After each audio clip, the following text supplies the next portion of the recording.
Assalamualaikum warahmatullahi wabarakatuh. Oke, baik. Sekarang kita akan masuk ke percobaan tegangan permukaan. Nah, tegangan permukaan ini merupakan salah satu praktikum di fisika dasar. Baiklah, mengenai tegangan permukaan itu sendiri, pasti teman-teman pernah mendengar istilah tegangan permukaan atau fenomena fisis tegangan permukaan dalam kehidupan sehari-hari. Kalau misalnya ada yang belum mendengar kata atau istilah tegangan permukaan, let me tell you. Tegangan permukaan merupakan sebuah fenomena fisis di mana zat cair akan cenderung menegang.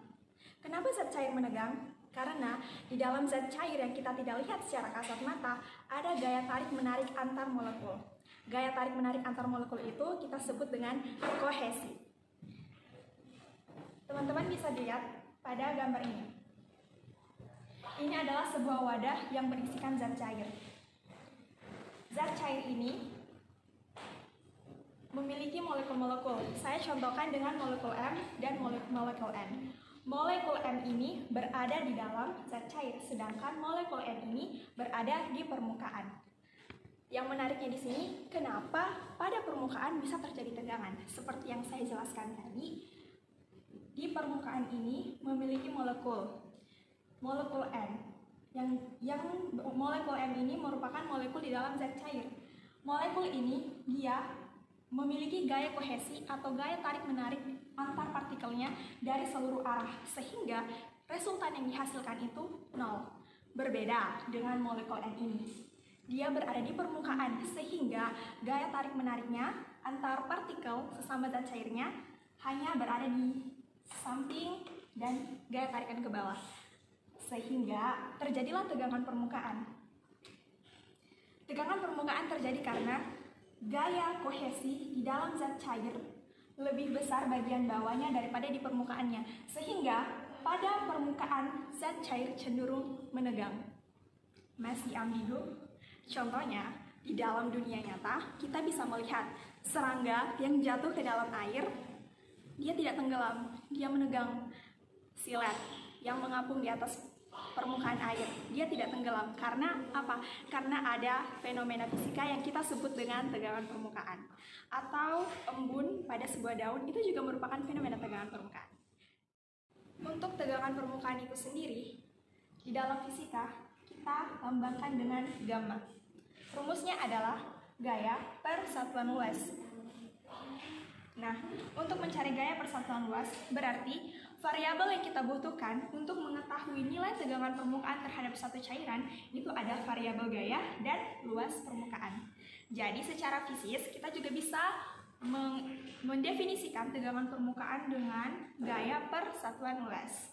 Nah, ini gamma ini merupakan tegangan permukaan, F ini merupakan gaya, L ini merupakan luas permukaan.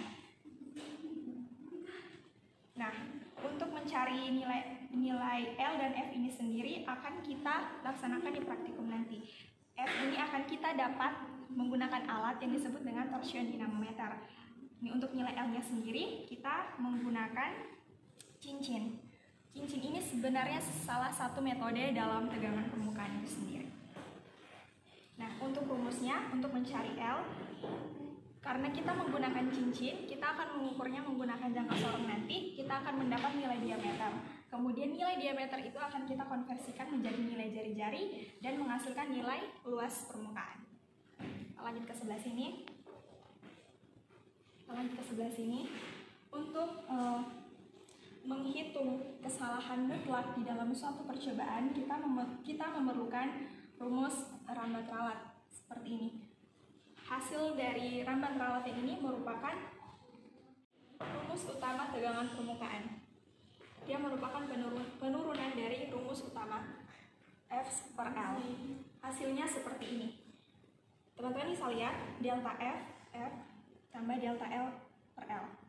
Lalu kenapa bisa di sini menjadi T dan T? Karena di dalam praktikum nanti kita menggunakan variabel suhu. Nah, sekarang di samping saya ini sudah ada alat dan bahan untuk praktikum tegangan permukaan. Jadi ini adalah alat yang dinamakan tadi torsion dinamometer. Ini fungsinya untuk mengukur gaya. Saya berdiri. Ini adalah torsion dinamometer, fungsinya untuk mengukur gaya yang tadi satuannya dalam milinewton. Kemudian ini statif sebagai penyangga, ini klem, kemudian benang untuk menggantungkan cincin. Kita menggunakan cincin karena dalam praktikum ini kita menggunakan metode cincin Dunoi, di mana tegangan permukaan itu sendiri bisa kita tentukan dengan berbagai metode. Salah satunya metode cincin Dunoi. Bisa juga menggunakan metode kenaikan pipa kapiler. Selanjutnya, alatnya itu sendiri ada magnetic stirrer, kompor listrik. Ini ada wadah yang tahan panas. Alat yang selanjutnya yaitu jangka sorong. Nah, jangka sorong ini berfungsi untuk mengukur diameter cincin yang ini, cincin Dunoi ini. Kemudian alat ukur selanjutnya itu ada termometer, karena kita mau mengukur variabel suhunya. Kemudian bahannya itu sendiri, karena kita membahas tegangan permukaan pada zat cair, di sini ada berbagai zat cair yang kita gunakan. Bisa beragam zat cair. Di sini saya menggunakan air dan juga minyak.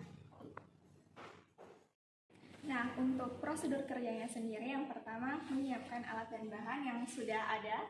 Kemudian kita menyusunnya seperti ini, dengan posisi yang seperti ini. Nah, untuk bagian-bagian dari torsion itu sendiri, banyak yang bisa dikalibrasi. Yang paling penting adalah tiang torsinya. Sebelum kita melakukan percobaan, pastikan tiang torsinya itu atau penyangganya ini dalam posisi yang setimbang. Itu bisa diatur di belakang sini. Ada pemutarnya, kemudian torsion bagian depannya.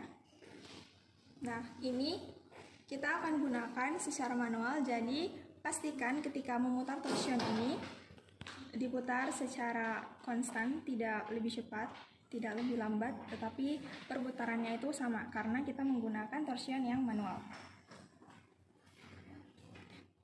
Alat dan bahannya di set seperti ini, kita bisa mulai melakukan pengukuran.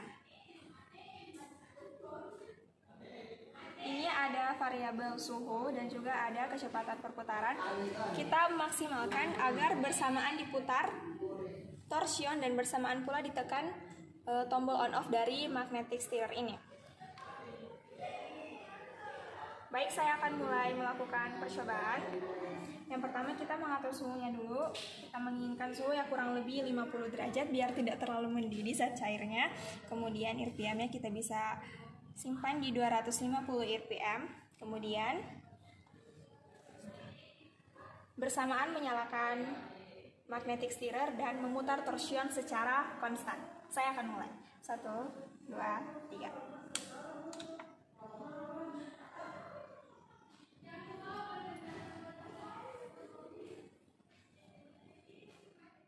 Nah, setelah terlepas, langsung kita perhatikan suhunya berapa.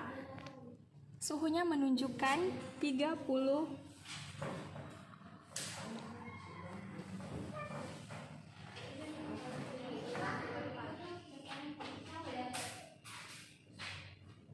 Menunjukkan 37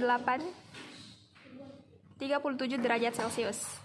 Selanjutnya, kita akan mengetahui apabila suhu dari zat cair ini lebih tinggi dari 37 derajat Celcius, apakah tegangan atau gaya yang diberikan untuk mengeluarkan cincin dari dalam zat cair semakin berkurang ataukah tetap, ataukah lebih banyak gaya yang akan diberikan. Di sini kita mendapat nilainya 2 mN. Sekarang suhunya telah naik dari proses pemanasan yang pertama, kemudian kita akan mulai lagi mengukur tegangan permukaannya. Ini kita tarik, kita putar.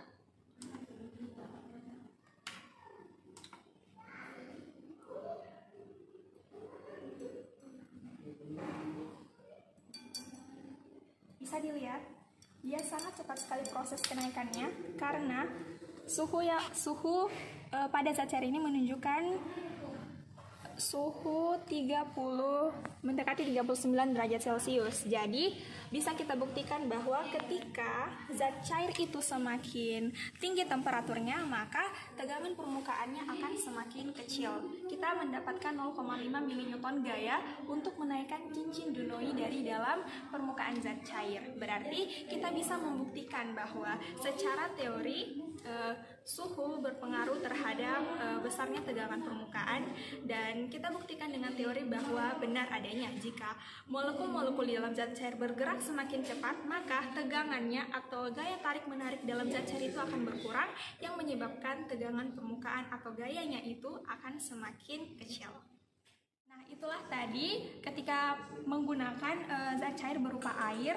Dan bisa juga kita gunakan zat cair yang lain, misalnya kita menggunakan zat cair dengan kekentalan yang berbeda seperti menggunakan minyak, menggunakan gliserol, bahkan menggunakan sunlight pun kita bisa uji coba berapa tegangan permukaan dari zat cair tersebut. Intinya yang kita gunakan adalah zat cair untuk mengukur tegangan antar muka pada zat cair tersebut.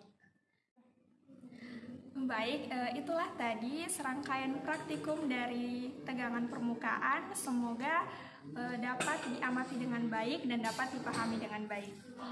Terima kasih. Assalamualaikum warahmatullahi wabarakatuh.